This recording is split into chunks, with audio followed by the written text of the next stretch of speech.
শিক্ষাৰ্থীসকল, আজি মই তোমালোকক বীজগণিতীয় ৰাশি যাক ইংৰাজীত কোৱা হয় এলজাব্ৰিক এক্সপ্ৰেছন তাৰ বিষয়ে ক'বলৈ লৈছোঁ।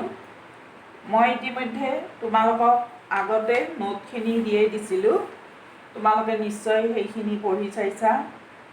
এতিয়া চাবা, মই প্ৰথমতে লিখিছোঁ চোৱাচোন যে বীজগণিতীয় ৰাশি লিখোঁতে দুই ধৰণৰ প্ৰতীক ব্যৱহাৰ কৰা হয়। এক নম্বৰ ধ্ৰুৱক বা কনষ্টেণ্ট আৰু দুই নম্বৰ চলক। গতিকে মই ইয়াত লিখিছোঁ ধ্ৰুৱক কনষ্টেণ্ট। এতিয়া মই লিখিছোঁ 5, 7, -11, 5/6, -6.8 এনেকৈ আৰু অসংখ্য লিখিব পাৰি। তাৰ মানে কি হয়, কনষ্টেণ্ট কাক বোলে? মই লিখি দিছিলোঁ যিবোৰ প্ৰতীকৰ নিৰ্দিষ্ট সাংখ্যিক মান থাকে সেইবোৰক ধ্ৰুৱক বা কনষ্টেণ্ট বোলা হয়। কি হয়? নিৰ্দিষ্ট সাংখ্যিক মান থাকে, মানে মই ইয়াত ধ্ৰুৱকৰ উদাহৰণ 5, 7 দিছোঁ, -11 দিছোঁ। তাৰমানে এই 5 মানে 5টা বস্তুৱে বুজাব, 7টোৱে সদায় 7টা বস্তুৱে বুজাব। এনেকৈ প্ৰত্যেকটো সংখ্যাই এটা নিৰ্দিষ্ট মানকেই বুজায় আৰু সেইবাবে এইবোৰক ধ্ৰুৱক বোলে। তাৰপিছত চলক ভেৰিয়েবল। চলক কাক বোলে মই লিখি দিছিলোঁ, যিবোৰ প্ৰতীকে ভিন ভিন সাংখ্যিক মান গ্ৰহণ কৰিব পাৰে সেইবোৰক চলক বোলে। যেনে A, B, C, X, Y ইত্যাদি। তাৰমানে কি হয় যে চলকবোৰৰ মান বেলেগ বেলেগ পৰিস্থিতিত বেলেগ বেলেগ হ'ব পাৰে।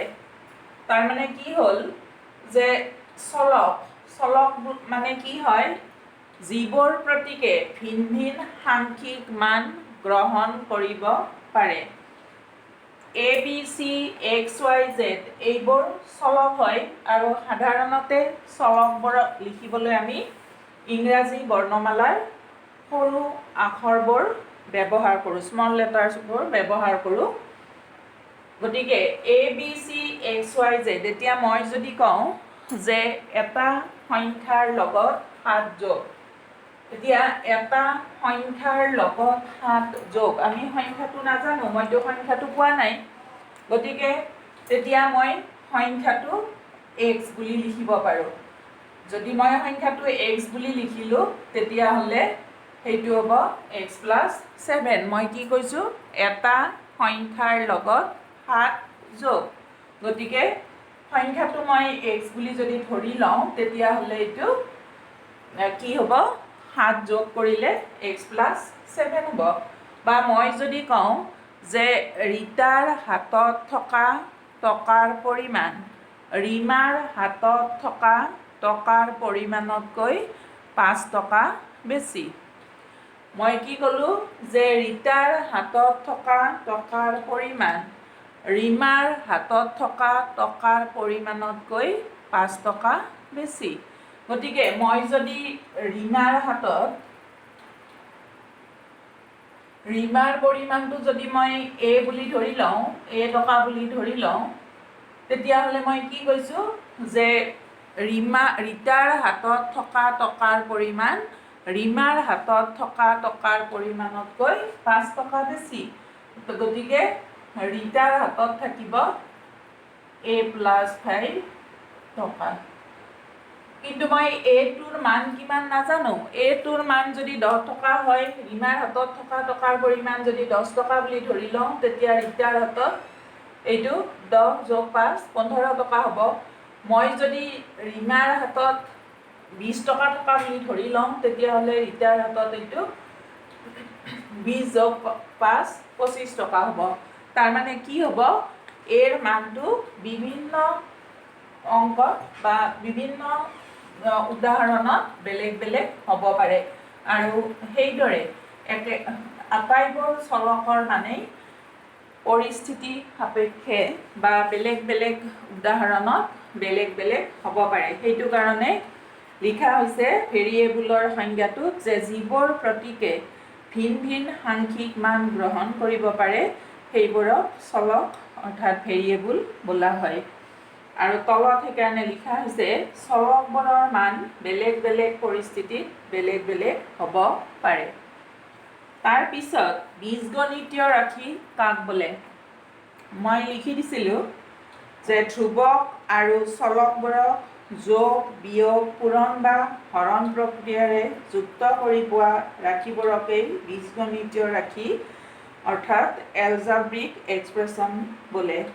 যেনে এইটো লিখিছোঁ 5x - 2y - 8। তাৰ মানে কি হ'ল যে ধ্ৰুৱক আৰু চলকবোৰক যোগ বিয়োগ পূৰণ বা হৰণ প্ৰক্ৰিয়াৰে যুক্ত কৰি পোৱা ৰাশিবোৰকেই বীজগণিতীয় ৰাশি বোলে। তাৰ মানে কি হ'ল যে ধ্ৰুৱক আৰু চলক, তোমালোকে ইয়াত চোৱা মই যে বীজগণিতীয় ৰাশিৰ উদাহৰণ লিখিছোঁ, ইয়াত তুমি 5x এইটোত চোৱা, xটো চলক 5টো ধ্ৰুৱক, এইটো বিয়োগ চিন আছে, ইয়াত yটো চলক 2টো ধ্ৰুৱক, ইয়াত বিয়োগ চিন আছে 8টো ধ্ৰুৱক। তাৰ মানে ধ্ৰুৱক আৰু চলক ইয়াত আৰু ইয়াত পূৰণ চিনৰ দ্বাৰা সংযুক্ত হৈছে আৰু ইয়াত বিয়োগ চিনৰ দ্বাৰা সংযুক্ত হৈ আছে। ঠিক একেদৰে 2x মানে 2 × x মানে xটো চলক, এইটো ধ্ৰুৱক, মানে ইয়াত পূৰণ প্ৰক্ৰিয়াৰ দ্বাৰা 2 আৰু x সংযুক্ত হৈ আছে, প্লাছ 3টো ধ্ৰুৱক, এই ধ্ৰুৱকটো যোগ চিনৰ দ্বাৰা সংযুক্ত হৈ আছে। ইয়াত 4xy তিনিওটা ৰাশি, 4টো ধ্ৰুৱক, x চলক, y চলক, তিনিওটা পূৰণ চিনৰ দ্বাৰা সংযুক্ত হৈ আছে। গতিকে ধ্ৰুৱক আৰু চলক যোগ বিয়োগ পূৰণ বা হৰণ প্ৰক্ৰিয়াৰে সংযুক্ত হৈ থাকিলে তেনেকুৱা ৰাশিবোৰক বীজগণিতীয় ৰাশি বোলে। এতিয়া কথা এটা হ'ল যে বীজগণিতীয় ৰাশি বুলি ক'লে যোগ বিয়োগ পূৰণ হৰণ চাৰিওটা প্ৰক্ৰিয়া সংযুক্ত হৈ থাকিব লাগিব বুলি কোনো কথা নাই। এটা প্ৰক্ৰিয়া সংযুক্ত হৈও থাকিব পাৰে, যেনে ইয়াত চোৱা, ইয়াত অকল পূৰণ প্ৰক্ৰিয়াটো সংযুক্ত হৈ আছে, পূৰণ প্ৰক্ৰিয়াৰে 4x আৰু y সংযুক্ত হৈ আছে। ইয়াত পূৰণ আছে এইখিনিত, ইয়াত যোগ, মানে যোগ আৰু পূৰণ ব্যৱহাৰ হৈছে। একেদৰে এইটোত পূৰণ আৰু বিয়োগ ব্যৱহাৰ হৈছে। গতিকে এইকেইটা বীজগণিতীয় ৰাশি। এতিয়া তাৰ পিছত কি হ'ল, মই উদাহৰণখিনি নিশ্চয় তোমালোকে বীজগণিতীয় ৰাশিৰ বুজি পালা। তাৰ পিছত এতিয়া বীজগণিতীয় ৰাশিৰ পদ কাক বোলে? পদ টাৰ্ম, তোমালোকে এইখিনি 6ত পাইছাই। পদ কাক বোলে? যে পদ কাক বোলে মই লিখি দিছোঁ, বীজগণিতীয় ৰাশি এটাত দুটা বা ততোধিক ধ্ৰুৱক আৰু চলক পূৰণ বা হৰণ প্ৰক্ৰিয়াৰে সংযুক্ত হৈ থাকিলে সেইটো এটা পদ হ'ব। যেনে এটা পদ হ'ব, এটা পদ হ'বলৈ হ'লে কি হ'ব লাগিব যে এইটো এটা পদ, মানে কি হ'ব, ধ্ৰুৱক অকলেও পদ হ'ব পাৰে, নাইবা ধ্ৰুৱক আৰু চলক কি হয় পূৰণ আৰু হৰণ প্ৰক্ৰিয়াৰে সংযুক্ত হৈ থাকিলে সেইটো এটা পদ হয়। যেনে ধৰা 5x² এটা পদ, তাৰপিছত -3xy² এটা পদ, 7x এটা পদ, -5 এটা পদ, ঠিক একেদৰে 4xy এটা পদ। তাৰমানে কি হৈছে ইয়াত, মানে যোগ বিয়োগ চিন নাথাকে, পূৰণ আৰু যোগ বিয়োগ চিন নাথাকে, মানে মই সংযুক্ত হৈ থকাৰ কথা কৈছোঁ। এইটোত বিয়োগ চিন আছে, তাৰমানে ইয়াত কি বুলি ক'ব পাৰোঁ আমি, যে ইয়াত এই ৰাশিটোত -3 × x × y² সংযুক্ত হৈ আছে, বা এই y²টো y × y বুলিও ক'ব পাৰোঁ, পূৰণ চিনৰ দ্বাৰা সংযুক্ত হৈ আছে। বা -3টোক মই এনেকৈও লিখিব পাৰোঁ, -1 × 3 x × y × y সংযুক্ত হৈ আছে, সেইটোৰ কথা কোৱা হৈছে। ইয়াত যেনেকৈ যোগ আৰু বিয়োগ চিনৰ দ্বাৰা পৃথক হৈ আছে সেইটো নহয়। তাৰমানে কি হয় যে বীজগণিতীয় ৰাশি এটাত দুটা বা ততোধিক ধ্ৰুৱক আৰু চলক পূৰণ বা হৰণ প্ৰক্ৰিয়াৰে সংযুক্ত হৈ থাকিলে সেইটো এটা পদ হ'ব গতিকে পদ হ'বলৈ হ'লে একেদৰে ইয়াত যেনেকৈ মই লিখিছোঁ 5x² minus 3xy² 7x minus 5 4xy এনেদৰে পূৰণ বা হৰণ প্ৰক্ৰিয়াৰে সংযুক্ত হৈ থাকিব লাগিব এতিয়া তাৰ পিছত আছে যে বীজগণিতীয় ৰাশি এটা দুটা বা ততোধিক ধ্ৰুৱক আৰু চলক যোগ বা বিয়োগ প্ৰক্ৰিয়াৰে সংযুক্ত হৈ থাকিলে সেইবোৰক বেলেগে বেলেগে এটা পদ বুলি কোৱা হয় তাৰ মানে কি হ'ব বীজগণিতীয় ৰাশি এটা দুটা বা ততোধিক ধ্ৰুৱক আৰু চলক যোগ বা বিয়োগ প্ৰক্ৰিয়াৰে সংযুক্ত হৈ থাকিলে সেইবোৰক বেলেগে বেলেগে একোটা পদ বোলে তাৰ মানে এই যে মই প্ৰথম বীজগণিতীয় ৰাশি এইটো উদাহৰণ দিছোঁ যে 5x minus 2y minus 8 এই বীজগণিতীয় ৰাশিটোত এই বিয়োগ চিন দুডালে কি কৰিছে প্ৰত্যেকটো ৰাশিক পৃথক কৰি ৰাখিছে আৰু সেইবাবে কি হয় ইয়াৰ তিনিটা পদ আছে আৰু সেই পদ তিনিটা হ'ল এটা হ'ব 5x এটা -2y আৰু এটা -8 ইয়াত তিনিটা ৰাশি আছে চিনটোৰ সৈতে প্ৰত্যেকটো একোটা পদ বীজগণিতীয় ৰাশি এটা সংযুক্ত যোগ আৰু বিয়োগ প্ৰক্ৰিয়াৰে সংযুক্ত হৈ থকা প্ৰতিটো ৰাশিয়েই নিজেই একোটা পদ তাৰমানে পদ হ'বলৈ আগৰ যোগ বা বিয়োগ চিনটো লাগিব আচলতে 5xৰ আগত প্লাছ চিন এটা আছে গতিকে কিন্তু আমি প্লাছ চিনটো নিলিখোঁ বাবে লিখা নাই ঠিক একেদৰে দ্বিতীয় বীজগণিতীয় ৰাশিটোত থকা পদকেইটা হ'ল 2x আৰু 3 এইটো +3 আছে গতিকে প্লাছ চিনটো নিলিখিলে হ'ব আৰু ইয়াত অকল এটা পদেই আছে কাৰণ পূৰণ প্ৰক্ৰিয়াৰে সংযুক্ত হৈ আছে ইয়াত যোগ বা বিয়োগ চিহ্নেৰে সংযুক্ত হৈ নাই গতিকে ইয়াত অকল এটাই পদ আছে সেইটো হ'ল 4xy তোমালোকে পদ কাক বোলে নিশ্চয় বুজি পালা এতিয়া তাৰ পিছত মই লিখিছোঁ একপদ মনোমিয়েল একপদ কাক বোলে বহুপদ এটাত মাত্ৰ এটাহে পদ থাকিলে তাক একপদ বোলে এতিয়া চোৱা এইটো এটা একপদ কাৰণ ইয়াত যোগ বিয়োগ চিনেৰে সংযুক্ত হৈ নাই গতিকে এইটো এটা একপদ অকল পূৰণেৰে সংযুক্ত হৈছে ঠিক একেদৰে 6xy এটা একপদ -7 এটা একপদ -7 মানে এই ৰাশিটোক বুজাইছে -7 বা তুমি এনেকৈ ক'ব পাৰা -7 = -1 × 7 এনেকৈ ক'লেও এই দুটা ৰাশি এটা হ'ল -1 ধ্ৰুৱক আৰু আনটো হ'ল 7 এই ধ্ৰুৱক দুটা পূৰণ চিনৰ দ্বাৰা সংযুক্ত হৈ আছে গতিকে এইটো এটা একপদ একেদৰে 2x ইয়াত পূৰণৰ দ্বাৰা সংযুক্ত হৈ আছে এইটো এটা একপদ আৰু এইটো ইয়াত কি হয় এটা ৰাশি যদি -5 বুলি আমি ধৰি লওঁ আৰু আন এটা ৰাশি যদি আমি x বুলি ধৰি লওঁ তেতিয়াহ'লে -5 আৰু xৰ পূৰণফলক 3ৰে হৰণ কৰা বুলি আমি ক'ব পাৰোঁ নাইবা -5/3 যদি আমি এটা ৰাশি বুলি ধৰি লওঁ আৰু xক বেলেগ এটা ৰাশি বুলি ধৰি লওঁ তেতিয়া এই দুটা পূৰণ প্ৰক্ৰিয়াৰে সংযুক্ত হৈ আছে গতিকে এইটো এটা একপদ তাৰপিছত দ্বিপদ মানে দুটা পদ থকা বহুপদ মানে মই কৈ আছোঁ বাৰু বহুপদ মানে কি হয় প্ৰথমতে মই পদ কাক বোলে বীজগণিতীয় ৰাশি কাক বোলে ক'লোঁ তাৰপিছত একপদ মানে এটা পদ থাকিলে একপদ হ'ব তাৰপিছত ইয়াত দ্বিপদ দুটা পদ আছে বাবে দ্বিপদ ইয়াত x এটা পদ যোগ চিনেৰে সংযুক্ত হৈ আছে y লগত গতিকে এইটো এটা দ্বিপদ x এটা পদ y এটা পদ ঠিক একেদৰে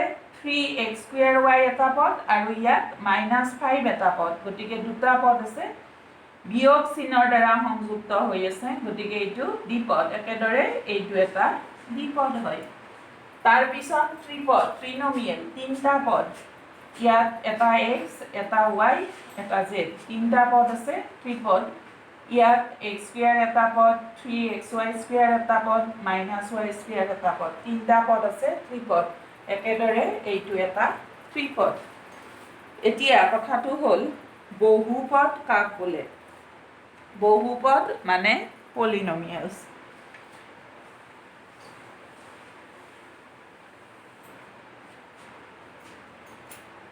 বহুপদ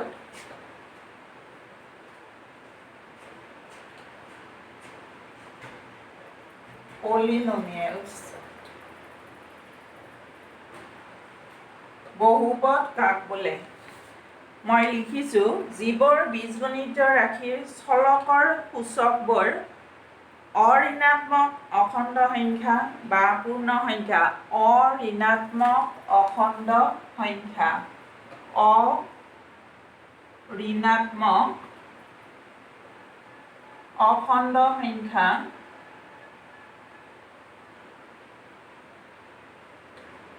বা পূৰ্ণ সংখ্যা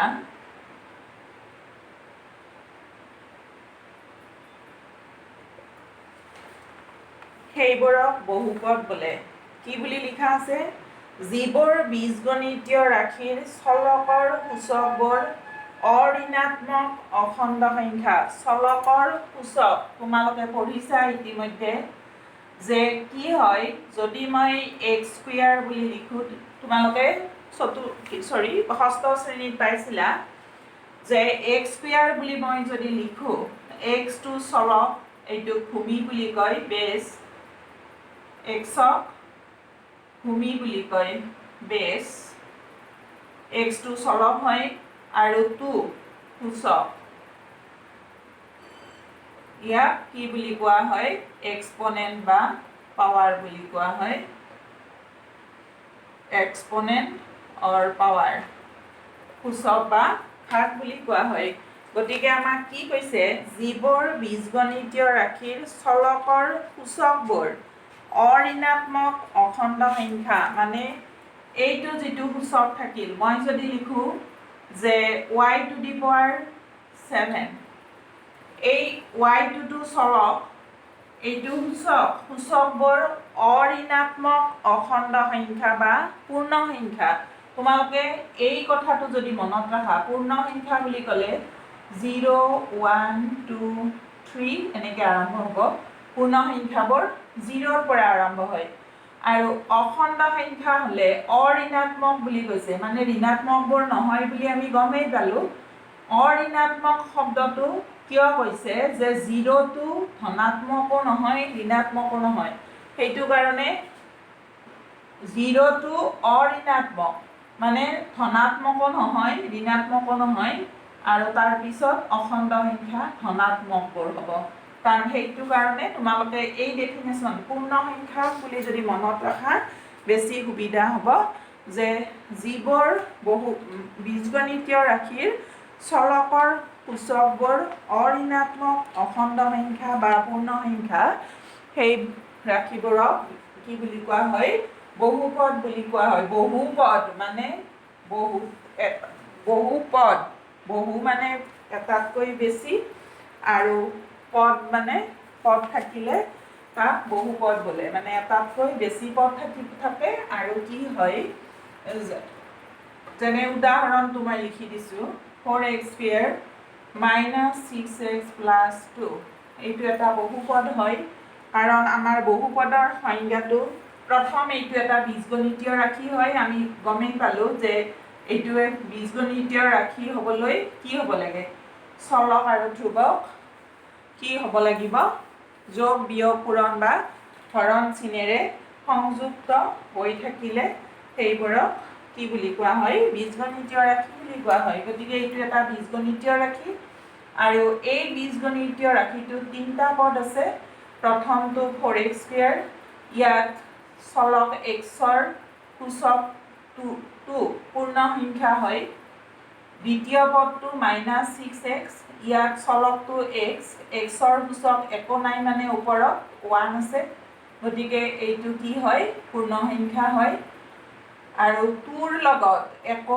নাই মানে আমি এনেকৈ লিখিব পাৰোঁ মই তোমালোকে ইতিমধ্যে ষষ্ঠ শ্ৰেণীত পঢ়িছা যে যিকোনো সংখ্যাৰ ওপৰত যদি সূচকটো 0 হয় তাৰ মান সদায় 1 হয় মই যদি x⁴0 লিখোঁ তেতিয়াও 1 হ'ব a⁴0 লিখিলে 1 হ'ব 100⁴0 লিখিলে 1 হ'ব 1/2⁴0 লিখিলেও 1 হ'ব মাত্ৰ 0⁴0 লিখিব নোৱাৰা এইটো সংজ্ঞাবদ্ধ নহয়, মানে এতিয়ালৈ তাক কোনো মান ওলোৱা নাই। গতিকে যিহেতু আমি x⁻0 লিখিলেও 1 হ'ব, a⁻0 লিখিলেও 1 হ'ব, গতিকে আমি ইয়াত কি কৰিব পাৰোঁ, 2ৰ ঠাইত এই যে 2টো আছে, 2টোৰ ঠাইত 2 × x⁻0 লিখিব পাৰোঁ। লিখিলে এইটো চলক, এই ঘাতটো শূন্য হ'ল, শূন্যটো পূৰ্ণ সংখ্যা হয় বা অঋণাত্মক অখণ্ড সংখ্যা হয়। তাৰমানে কি হ'ল, এই বীজগণিতীয় ৰাশিটোত চলকৰ সূচকবোৰ অঋণাত্মক অখণ্ড সংখ্যা বা পূৰ্ণ সংখ্যা হয়। গতিকে এইটো এটা বহুপদ বা পলিনমিয়েল হয়। তোমালোকে এইখিনিলৈ নিশ্চয় বুজিলা। তাৰপিছত এতিয়া আমি কি একপদ, দ্বিপদ, ত্ৰিপদৰ কথা ক'লোৱেই, কিন্তু এনেকুৱা নহয় যে আমি ত্ৰিপদত শেষ কৰিলোঁ, মানে ইয়াত ত্ৰিপদলৈ ক'লোঁ মানে যে অকল বীজগণিতীয় ৰাশি এটাত বা বহুপদ এটাত মাত্ৰ 3টাই পদ থাকিব পাৰে, সেনেকুৱা কথা নহয়। 3টাতকৈ বেছি পদো থাকিব পাৰে। তাৰপিছত আহিব সদৃশ পদ। সদৃশ পদ, like terms.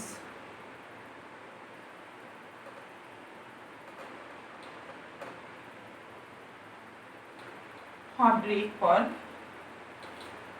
মই লিখিছোঁ ধৰা 3xy 7xy আৰু অসদৃশ পদ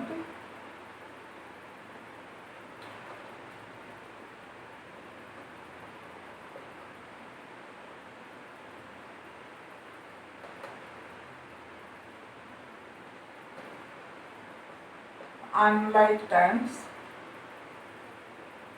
মই উদাহৰণ দুটা দিছোঁ, 4x আৰু 7y দুটা অসদৃশ পদ।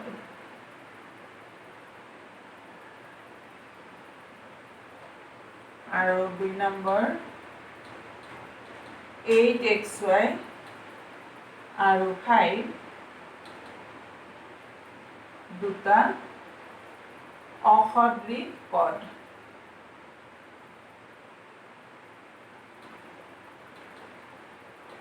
এতিয়া সদৃশ পদ কাক বোলে আৰু অসদৃশ পদ কাক বোলে? যে সদৃশ পদ কাক বোলে? যিবোৰ পদৰ আক্ষৰিক উৎপাদকখিনি সম্পূৰ্ণৰূপে একে হয় সেইবোৰক সদৃশ পদ বোলে। এতিয়া আক্ষৰিক উৎপাদক তোমালোকে ষষ্ঠ শ্ৰেণীত পঢ়িছিলা যে কি হয়, যদি মই এটা ৰাশি ধৰা 5xy লিখোঁ, লিখিলে কি হ'ব যে 5xy, যেনে ধৰা মই ইয়াত লিখিছোঁ 3xy, এই 3xy ৰাশিটোৰ এইখিনি হ'ব আক্ষৰিক অংশ xy আৰু 3টো হ'ব কি সাংখ্যিক সহগ। তোমালোকে ষষ্ঠ শ্ৰেণীত পাইছিলা যে xy হ'ব আক্ষৰিক অংশ, মানে অক্ষৰ হয় এইকেইটা, গতিকে আক্ষৰিক অংশ, এইটো সংখ্যা, গতিকে সাংখ্যিক সহগ, মানে আক্ষৰিক অংশৰ লগত পূৰণ হৈ আছে আৰু আক্ষৰিক প্ৰতিটো পদৰ আক্ষৰিক অংশৰ লগত পূৰণ হৈ থকা ৰাশিটোক সাংখ্যিক সহগ বোলে। মই যদি লিখোঁ 7/5 x²y, ইয়াৰ x²y হ'ব আক্ষৰিক অংশ আৰু এইটো -7/5 হ'ব এইটো সাংখ্যিক সহগ। এতিয়া সদৃশ পদ কাক বোলে? যে যিবোৰ পদৰ আক্ষৰিক উৎপাদকখিনি সম্পূৰ্ণৰূপে একে হয়। এতিয়া ইয়াত চোৱা, সদৃশ পদৰ উদাহৰণ দিছোঁ মই 3xy আৰু 7xy, মানে আক্ষৰিক অংশ xy আৰু xy এইখিনি সম্পূৰ্ণৰূপে একে, আক্ষৰিক উৎপাদক বুলি কয়, গতিকে সেইখিনি সম্পূৰ্ণৰূপে একেভাৱে এই পদ দুটা সদৃশ। তাৰপিছত অসদৃশ পদ, অসদৃশ পদত লিখিছোঁ যে 4x আৰু 7y দুটা অসদৃশ পদ, unlike terms। অসদৃশ পদ মানে যিবোৰ পদৰ আক্ষৰিক উৎপাদকখিনি একে নহয়। ইয়াত 4xৰ আক্ষৰিক উৎপাদক বা আক্ষৰিক অংশ x, 7y আক্ষৰিক উৎপাদক বা আক্ষৰিক অংশ y। গতিকে x আৰু y বেলেগ বেলেগ, গতিকে কি হয় আক্ষৰিক অংশখিনি যিহেতু একে নহয়, গতিকে 4x আৰু 7y দুটা অসদৃশ পদ। একেদৰে 8xy আক্ষৰিক অংশ কিমান xy আক্ষৰিক অংশ বা আক্ষৰিক উৎপাদক xy আৰু 5ৰ লগত যদিও আক্ষৰিক অংশ নাই তেতিয়াহ'লে মই x to the power 0 লিখিব পাৰোঁ, বা নাই যিহেতু তেতিয়াহ'লে কি ইয়াত অকল 5 বুলিয়ে লিখিব পাৰোঁ, এইটোওতো উৎপাদক হয়।